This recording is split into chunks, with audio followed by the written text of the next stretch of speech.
Hello students, how are you? I hope you all are doing very well. तो student, ये हम लोगों का क्लास 10th का आपका chapter number 3, pair of linear equations in two variables, ये अभी चल रहा है। ठीक है, आज ये हम लोगों का दूसरा लेक्चर इस पे होने वाला है। ठीक है, आप जो है एक लेक्चर इस पे जो है फिनिश कर चुके हैं। ठीक है, तो उस लेक्चर में हमने जो है जो दो लीनियर इक्वेशन आपका होगा टू वेरिएबल्स का, ठीक है, उसको हम लोग कैसे सॉल्व करेंगे, तो उस पे बेस्ड हम लोगों ने कुछ एग्जांपल्स जो है हम लोगों ने सॉल्व किए थे। ठीक है, कुछ एग्जांपल्स हम लोगों ने सॉल्व किए थे। ठीक है, उस एग्जांपल्स को हम लोगों ने किस मेथड से सॉल्व किया था? ग्राफिकल मेथड से हम लोगों ने सारे एग्जांपल्स को सॉल्व किए थे। ठीक है स्टूडेंट, तो उसी पे बेस्ड, कंप्लीटली उसी पे बेस्ड, ग्राफिकल मेथड पे ही बेस्ड हमारा ये पूरा एक्सरसाइज होने वाला है। ठीक है, अभी जो आपका लेक्चर होगा ये पूरा का पूरा एक्सरसाइज 3.1 पे बेस्ड है। ठीक है, और ये एक्सरसाइज काफी लॉन्ग है, तो इस वजह से हमने इस लेक्चर को टू पार्ट्स में डिवाइड किया है। ठीक है स्टूडेंट, तो लेक्चर में आगे बढ़ने से पहले हर बार की तरह हमारी आपसे यही रिक्वेस्ट है कि प्लीज आप लोग जो है वीडियो को स्किप नहीं करें। ठीक है, स्किप नहीं करना है। अगर आपने स्किप कर दिया तो आपका ही बहुत बड़ा लॉस होने वाला है। और वैसे भी ये चैप्टर जो चल रहा है आपका चैप्टर नंबर 3, ये बहुत ही इंपॉर्टेंट चैप्टर है आपके एग्जामिनेशन पॉइंट ऑफ व्यू से और आपके जो है competitive exams point of view से। ठीक है, तो इस पे जो है फोकस करें, और अगर आपको अच्छा मार्क्स गेन करना है तो आप इस चैप्टर को बहुत अच्छे से प्रिपेयर कर लें, क्योंकि ये चैप्टर थोड़ा लेंदी है, थोड़ा मतलब इसमें ज्यादा लेक्चर आएंगे, लेकिन ये चैप्टर आपका जो है बहुत ही ज्यादा स्कोर देने वाला है। ठीक है स्टूडेंट, तो वीडियो में अब हम लोग चलते हैं अपने आज के पहले क्वेश्चन पे, आज के पहले टॉपिक पे।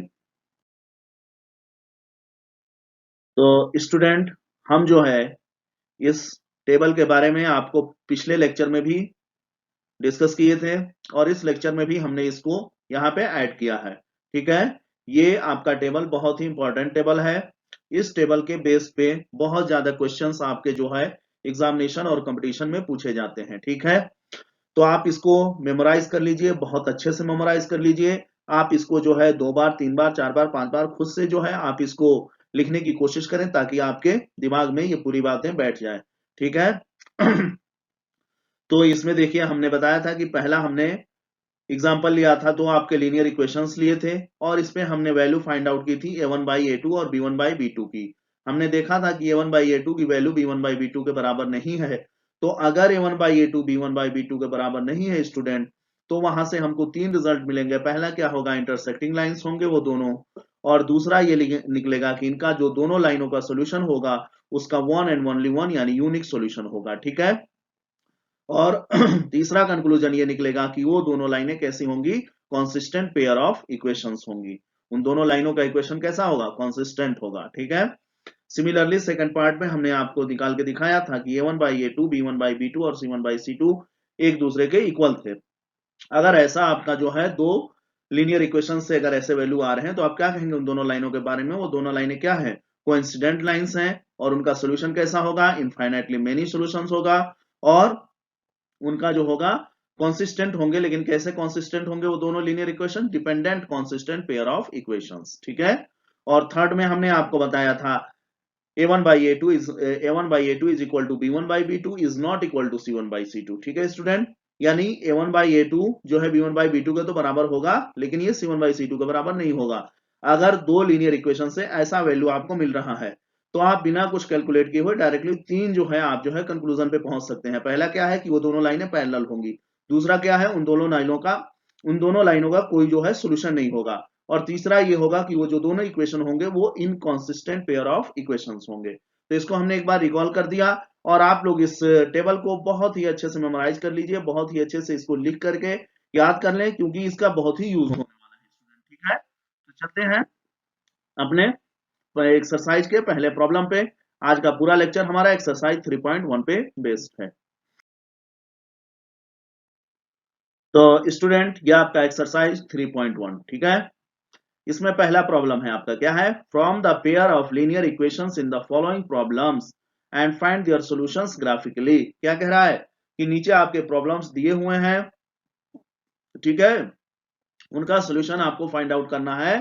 कैसे? ग्राफिकली। ठीक है, इस चैप्टर में आपको linear equations in two variables को सॉल्व करने के 2-3 तरीके बताए जाएंगे। ठीक है, पहला अभी हम लोग डिस्कस कर रहे हैं कौन सा? Graphically method. ठीक है, ग्राफिकली हम लोग दो लीनियर इक्वेशन का सोल्यूशन कैसे फाइंड आउट करेंगे।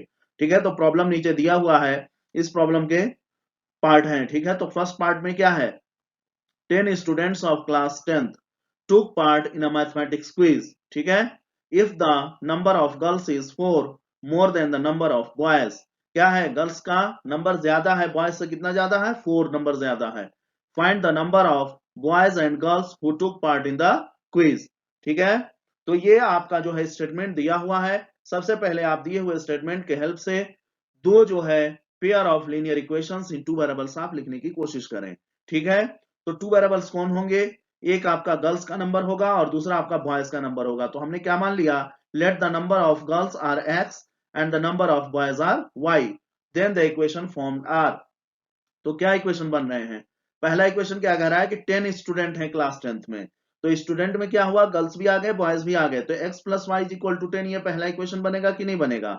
दूसरा इक्वेशन आपका कह रहा है कि गर्ल्स जो है बॉयज से 4 ज्यादा है, तो आप क्या कह सकते हैं कि गर्ल्स जो है बॉयज से 4 ज्यादा है, तो क्या बनेगा? x minus y is equal to 4 बनेगा कि नहीं बनेगा? It is clear?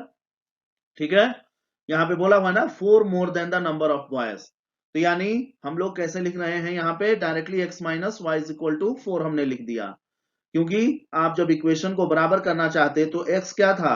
गर्ल्स का नंबर था। ठीक है, और y क्या है? बॉयज का नंबर है। बराबर कब होगा? अगर ये 4 ज्यादा है तो इसमें आप जो है 4 ऐड कर देंगे तभी तो इसके इक्वल हो जाएगा। तो ये यहां से हमने इसको और शॉर्ट कर लिया और इसको y को इधर ले आया, तो यहाँ पे क्या मिल गया? x minus y is equal to 4, यही आपका इक्वेशन नंबर 2 लिखा हुआ है। ठीक है स्टूडेंट, तो ग्राफिकल मेथड में आपको याद होगा हम लोग क्या करते थे? सबसे पहले ये जो दो आपके linear pair of equations in two variables होंगे, इनको हम लोग क्या करेंगे? इनसे हम जो है टेबल ड्रॉ करेंगे। टेबल कैसे ड्रॉ करेंगे हमने बताया ही था, एक बार फिर से हम बता दे रहे हैं कि टेबल ड्रॉ करने के लिए अपनी आसानी के लिए ग्राफ पेपर पे आप क्या करें कि x का कोई वैल्यू ले लें और उसके करस्पॉन्डिंग y की वैल्यू फाइंड आउट कर लें इस दिए हुए इक्वेशंस की हेल्प से। तो हमने जो है ये टेबल ड्रॉ किया है 4 एंड 6, 6 एंड 4, और सिमिलरली इस टेबल के लिए भी हमने x का वैल्यू लिया और y का डिफरेंट वैल्यू फाइंड आउट कर लिया। ठीक है, ऐसे ही आप इस इक्वेशन में देखें, अगर आप x की वैल्यू 6 रख रहे हैं तो y की वैल्यू कितनी आ रही है? 2 आ रही है। ठीक है स्टूडेंट, तो सिमिलरली या आप जो है फ्री हैं यहाँ पे इस टेबल ड्रॉ करने, इस टेबल में जो है वैल्यू पुट करने के लिए आप बिल्कुल फ्री हैं। लेकिन एक बात को बहुत ही ध्यान देना है कि अगर आपको एक्यूरेट आंसर चाहिए, एग्जैक्ट आंसर चाहिए, तो ऐसे नंबर आप यहां पे सिलेक्ट करें, इस टेबल को फॉर्म करते टाइम ऐसे नंबर आप सिलेक्ट करें जो जिस नंबर्स को आप इजीली ग्राफ पेपर में एग्जैक्टली दिखा सकें। अगर आपने डेसिमल का कोई ऐसा नंबर सिलेक्ट कर लिया, आपने कोई जो है फ्रैक्शनल ऐसा नंबर सिलेक्ट कर लिया जिसको इस ग्राफ पेपर में दिखाने में आपको दिक्कत हो रही है, तो 100% आपका सोल्यूशन जो है मैच नहीं करेगा। तो इसलिए इस टेबल को बनाते टाइम बहुत ही ध्यान देने की जरूरत है कि हम लोग एक ऐसा कंप्लीट नंबर सेलेक्ट करें जिसको हम आसानी से ग्राफ पेपर पे शो कर सकें। ठीक है, अब देखें आप, इस लाइन के लिए हमको 2 पॉइंट मिल गए हैं, 2 कोऑर्डिनेट, यानी x और y का वैल्यू मिल गया, तो क्या मिल गया? एक पॉइंट ये और दूसरा पॉइंट ये। तो हम लोग चलते हैं ग्राफ पेपर में 4 6 और 6 4 को देखते हैं। 4 6 कहां पे है? 4 6 यानी x पे 4 और y पे 6, ये है ना पॉइंट 4 6। दूसरा क्या है? 6 4, x पे 6 और y पे 4, ये है कि नहीं है आपका पॉइंट? ठीक है, इन दोनों पॉइंट्स को मिलाते हुए हमने एक लाइन ड्रॉ कर दिया कि नहीं ड्रॉ कर दिया? और ये लाइन का नाम क्या है? x plus y is equal to 10। ठीक है, फिर ऐसे दूसरे जो है इक्वेशन से हमने जो पॉइंट्स फाइंड आउट किए थे, पहला 3 माइनस 1 और दूसरा 6 2। 3 माइनस 1 कहां है? ये है आपका x पे 3 माइनस 1, ये है आपका x पे 3 और y पे -1, ये देखो ये पॉइंट है कि नहीं है? ठीक है, और फिर उसके बाद 6 2, 6 2 कहां पे है? ये है आपका x पे 6 और y पे 2, ये है आपका 6 2। अब इन दोनों लाइनों को हमने, इन दोनों पॉइंट्स को मिलाते हुए इस लाइन को भी और आगे बढ़ा दिया, और ये कौन सा लाइन है? x minus y equal to 4। अब आप देख रहे हैं ग्राफ पेपर पे कि ये दोनों लाइन्स एक दूसरे को इस पॉइंट P पे क्या कर रहे हैं? इंटरसेक्ट कर रहे हैं इस पॉइंट P पे। तो देखो P पे आपका x का वैल्यू कितना आ रहा है? x का वैल्यू 7 और y का वैल्यू 3 आ रहा है। यानी 7 और 3 ये दोनों लाइनें कहां पे इंटरसेक्ट कर रही हैं? 7 और 3 पे। तो सोल्यूशन क्या बनेगा? x की वैल्यू आ जाएगी 7 और y की वैल्यू क्या आ जाएगी? 3। x की वैल्यू 7 और y की वैल्यू 3। तो यही तो आपको फाइंड आउट करना था। x आपने क्या माना था? नंबर ऑफ गर्ल्स, और y आपने क्या माना था? Number of boys. तो आपको मिल गया सोल्यूशन कि नहीं मिल गया? ठीक है स्टूडेंट। तो ऐसे ही ग्राफिकली मेथड से हम लोग जो है दिए हुए pair of linear equations in two variables का सॉल्यूशन फाइंड आउट करते हैं। तो आई होप आप लोगों को ये समझ में आ गया होगा। यहाँ पे इसी चीज को थ्योरेटिकल फॉर्म में लिखा हुआ है। With the help of above table we will draw a graph for the pair of equations of graph paper on graph paper shown in figure 3.4। इस टेबल के हेल्प से हम जो है ग्राफ पेपर पे ये जो है ग्राफ ड्रॉ कर रहे हैं। ठीक है। We observe that these two lines intersect at point P. ये दोनों लाइनें कहां पे एक दूसरे को इंटरसेक्ट कर रही है? पॉइंट पी पे। So x is equal to 7, y is equal to 3 is the required solution of the pair of linear equations. It means the number of girls are 7 and the number of boys are 3. This is your required solution. I hope आप लोगों को ये solution समझ में आ गया होगा। ठीक है स्टूडेंट, ये उसी क्वेश्चन का आपका सेकंड पार्ट है। ठीक है। तो इसमें भी क्या है? स्टेटमेंट दिया हुआ है। इस स्टेटमेंट के हेल्प से हमने इक्वेशन लिखा हुआ है। क्या है? 5 pencils and 7 pens together cost ₹50। यानी क्या है? 5 पेंसिल और 7 पेन का जो कॉस्ट बन रहा है कितना बन रहा है? ₹50। Whereas 7 pencils and 5 pens together cost 46। Find the cost of 1 pencil and that of 1 pen. एक पेन और एक पेंसिल का आपको जो है वैल्यू फाइंड आउट करना है, कॉस्ट फाइंड आउट करना है। तो सबसे पहले स्टेटमेंट से क्या है कि 5 पेंसिल और 7 पेन के टोटल कॉस्ट कितने बन रहे हैं? ₹50। तो आपने मान लिया क्या? पेंसिल का, एक पेंसिल का कॉस्ट ₹X और एक पेन का कॉस्ट ₹Y। ठीक है। इनका हेल्प से इक्वेशन लिख दें।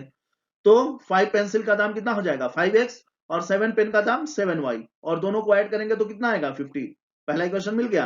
7 पेंसिल यानी 7x, 5 पेन्स यानी 5y और दोनों का दाम कितना आ रहा है? दोनों का टोटल कॉस्ट कितना बन रहा है? 46। यह आपका बन गया इक्वेशन नंबर 2। इन दोनों इक्वेशन के हेल्प से आप जो है क्या करें? पहले एक टेबल ड्रॉ करें। ठीक है। अब यहां पे क्या हुआ? अनफॉर्चुनेटली हमने इसको जो है इसलिए हाईलाइट किया है क्योंकि यही इसका सोल्यूशन है। दोनों में 3 5 दिख रहा है ना। तो अनफॉर्चुनेटली या कहो कि लक बाई चांस हमको जो है उसका सोल्यूशन ये टेबल बनाते टाइम ही मिल गया। लेकिन हम लोग इसको क्या करेंगे? इसको ड्रॉ करेंगे। ठीक है। हम जो है इजी और छोटे नंबर से हमने शुरू किया था इसको जो है बनाना टेबल को, क्योंकि अभी 1 और 2 अगर 3 हम 1 और 2 अगर हम लोग रख रहे थे या 0 रख रहे थे तो डेसिमल में वैल्यू आ रही थी। ठीक है। तो अपनी आसानी के लिए हमने क्या किया था कि हम जो है चाह रहे हैं कि दोनों जो पॉइंट हमको मिले वो कंप्लीट नंबर मिले, यानी होल नंबर मिले, उसमें फ्रैक्शन ना हो। तो हमने ऐसा किया तो ये हमको नंबर्स मिल गए। ठीक है। आप चाहे जो नंबर सेलेक्ट कर सकते हैं। ठीक है। तो इस टेबल से, ये टेबल आपका देखें, एक पॉइंट ये, एक पॉइंट ये, इससे हमने लाइन ड्रॉ कर दिया 5x प्लस 7y। कहां गया? ये वाला लाइन हमने ड्रॉ कर दिया। ठीक है स्टूडेंट।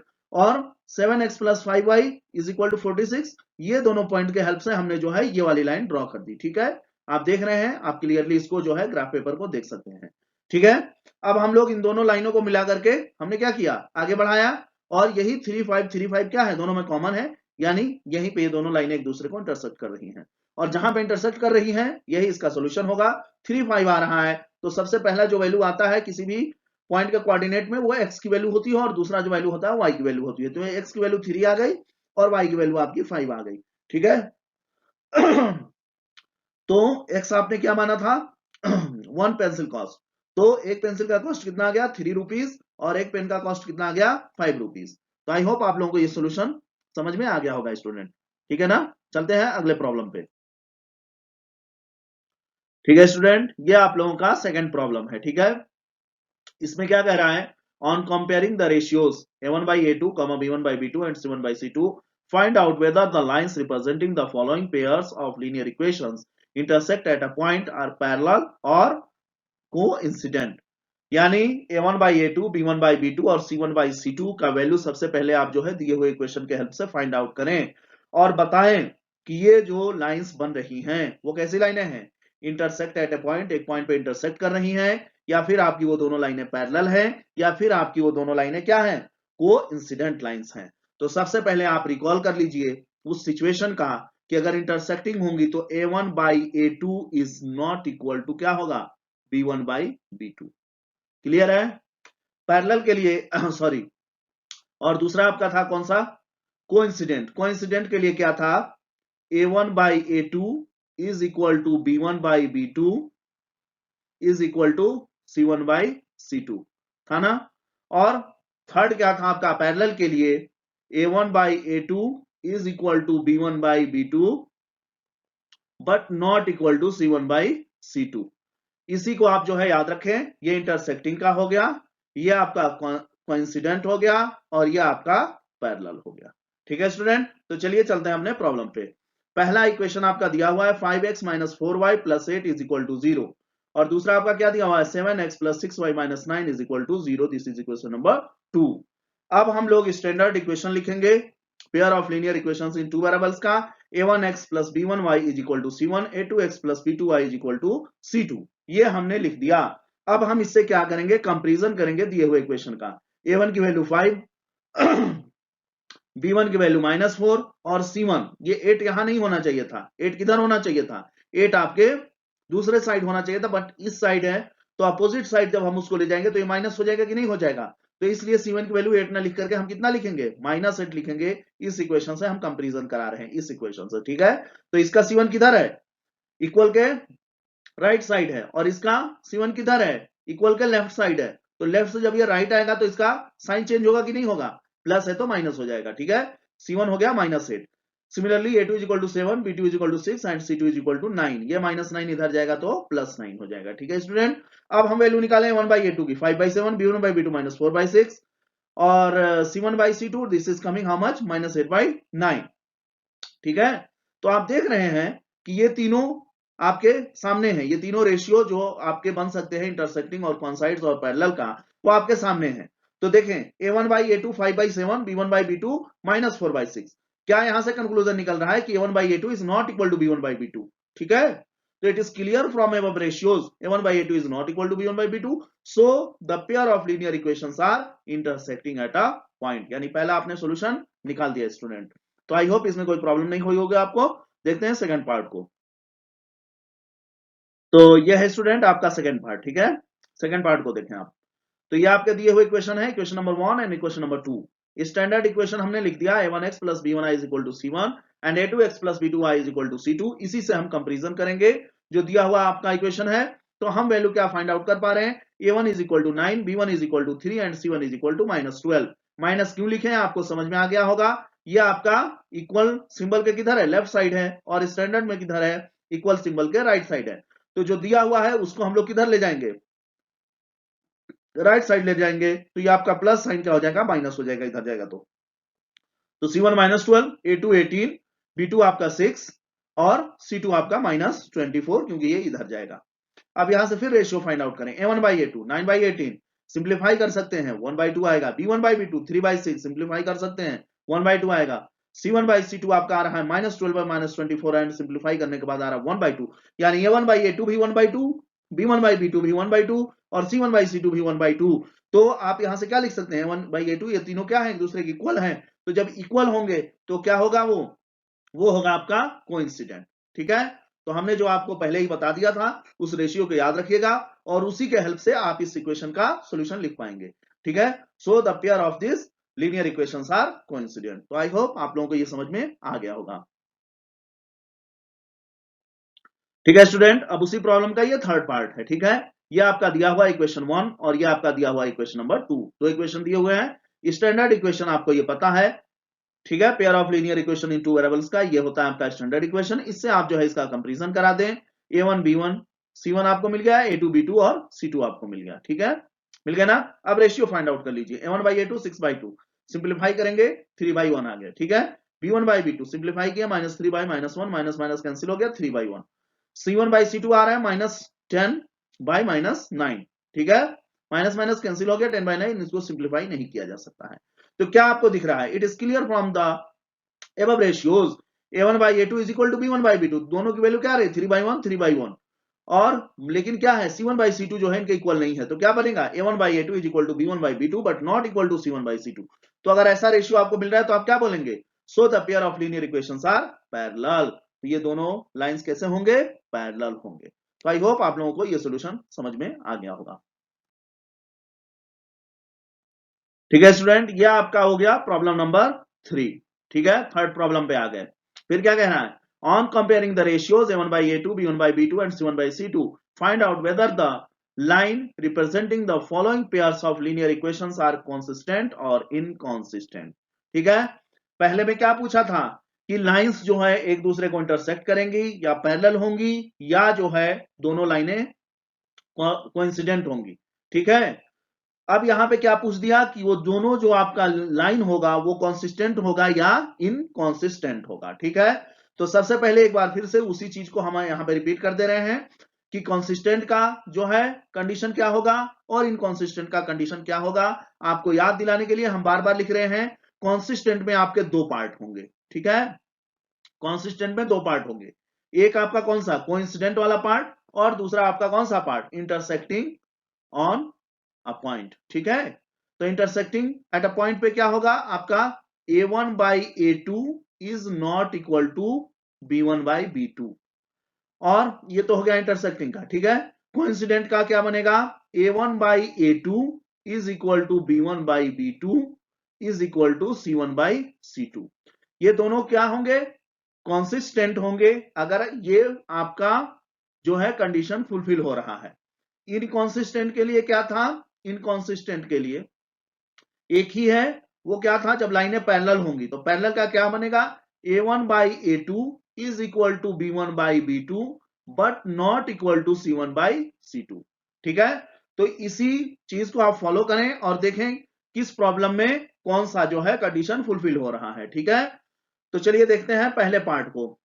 ठीक है, पहला आपका क्वेश्चन थर्ड का फर्स्ट पार्ट, ये आपका इक्वेशन 1 और ये आपका इक्वेशन 2 दिया हुआ है। ठीक है, 3x + 2y = 5, 2x - 3y = 7, दो इक्वेशन दिए हुए हैं, कंपैरिजन कर लीजिए स्टैंडर्ड इक्वेशन से। a1 की वैल्यू आ गई 3, b1 की वैल्यू आ गई 2 और c1 की वैल्यू आ गई 5। क्योंकि यहाँ पे माइनस प्लस का क्यों नहीं मसला हो रहा है, क्योंकि यहाँ पे आप देखें कि इक्वल के राइट साइड में c1 है और दिए हुए इक्वेशन में भी c1 किधर लिखा हुआ है, इक्वल के राइट साइड में लिखा हुआ है। ठीक है, तो साइन का कोई भी इश्यू नहीं होने वाला है। ठीक है, तो ऐसे ही आपने a2 का वैल्यू निकाल लिया 2 और b2 आपका आ गया -3 और c2 आपका आ गया 7। ठीक है स्टूडेंट, अब रेशियो निकालें, a1/a2 = 3/2, b1/b2 = 2/-3 एंड c1/c2 = 5/7। क्या कंक्लूजन निकल रहा है, रेशियो आप देख रहे हैं a1/a2 is not equal to b1/b2, तो ये किसका बनेगा, कॉम्बिनेशन क्या होगा, इंटरसेक्टिंग लाइंस होंगे और इंटरसेक्टिंग लाइन किसके उसमें आते हैं, कॉन्सिस्टेंट में आते हैं। तो क्या होगा, so the pair of this linear equations are consistent. ठीक है, चलिए अगले पार्ट को देखते हैं।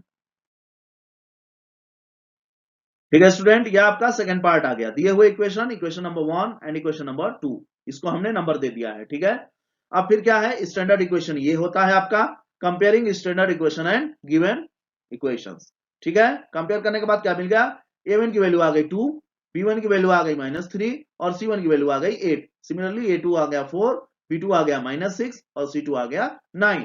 अब क्या करेंगे, कंपेरिजन करिए, सॉरी अब क्या करेंगे, रेशियो निकालेंगे, find the ratios. a1/a2 2/4 simplify करेंगे 1/2, b1/b2 -3/-6 यानी 1/2 आ गया सिंप्लीफाई करने पे, c1/c2 8/9। अब यहां से रेशियो से क्या चीज दिख रहा है आपको, a1/a2 b1/b2 के बराबर है but not equal to c1/c2। तो आपके ऐसे कंडीशन में क्या होगा, अगर ये कंडीशन आपका आ रहा है तो क्या होगा, दोनों लाइनें पैरेलल होंगी और आप कह सकते हैं कि पैरेलल लाइंस को किस पार्ट में रखा गया है, इनकॉन्सिस्टेंट में रखा गया है, यानी the pair of linear equations are inconsistent. तो आई होप ये भी आप लोगों को समझ में आ गया होगा। आ चुके हैं स्टूडेंट थर्ड पार्ट पे। ठीक है, उसी क्वेश्चन का ये थर्ड पार्ट है। ठीक है, और आप एक चीज देख रहे होंगे कि वो टेबल अगर आपको याद है तो उसके हेल्प से आप कितने आसानी से सॉल्यूशन लिख पा रहे हैं। ठीक है ना, तो इसीलिए मैं बोला था कि उस टेबल को आप 100% अपने दिमाग में बैठा लीजिए, मेमोराइज करके लिख करके, कि हम जो है एग्जामिनेशन में उस टेबल को भूले नहीं, क्योंकि वो टेबल इतना इंपॉर्टेंट है कि आपके कंपटीशन में भी क्वेश्चन आते हैं, आपके जो है एग्जामिनेशन में भी क्वेश्चन आते हैं उस पर बेस्ड, तो आप बहुत ही आसानी से उनका जो है सोल्यूशन लिख सकते हैं। कोई टफ नहीं है, बहुत ही आसान है। आप देख रहे हैं कुछ भी नहीं, हम मतलब इतना कुछ कॉम्प्लिकेटेड है ही नहीं है इसमें, सिर्फ और सिर्फ सिंपल क्या है, कंपैरिजन हो रहा है, वैल्यू निकल रहे हैं और आप तुरंत जो है सॉल्यूशन लिख दे रहे हैं। ठीक है स्टूडेंट, तो आ जाइए अपने थर्ड पार्ट पे। ठीक है, थर्ड पार्ट क्या कह रहा है, ये आपका दिया हुआ इक्वेशन 1 और ये दिया हुआ आपका इक्वेशन नंबर 2, दो इक्वेशन दिए हुए हैं। आपको स्टैंडर्ड इक्वेशन ये आपने लिख दिया है, कंपैरिजन कर देंगे, a1 की वैल्यू आ गई, b1 की आ गई, c1 की आ गई, ऐसे ही a2 b2 और c2 आपने फाइंड आउट कर लिया। अब क्या करेंगे, रेशियो फाइंड आउट करेंगे, a1 बाई a2, 3/2/9, तो इसको सिंप्लीफाई करेंगे तो क्या हो जाएगा, क्या लिखा है 3/2/9/1, तो इसको कैसे लिखेंगे हम, 3 मल्टीप्लाई बाई 1 और 2 मल्टीप्लाई बाई 9, 3 बाई क्या हो जाएगा 18 हो जाएगा।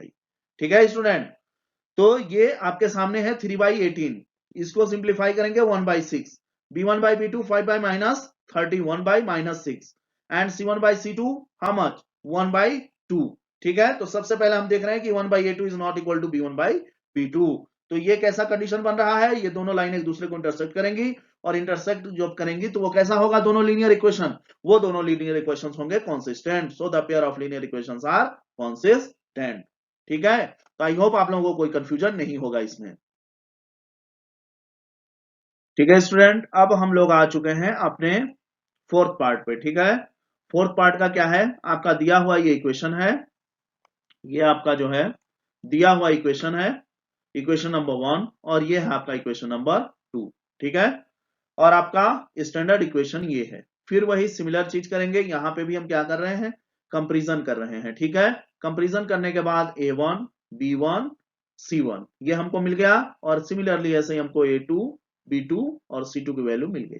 ठीक है, इसको मिलने के बाद हमने रेशियो फाइंड आउट किया, तो a1 by a2 is coming how much 5 by -10 and this is coming how much -1/2, b1 by b2 -3/6 and this is equal to -1/2। ठीक है, and c1 by c2 is equal to 11 by -22 and this is coming how much -1/2।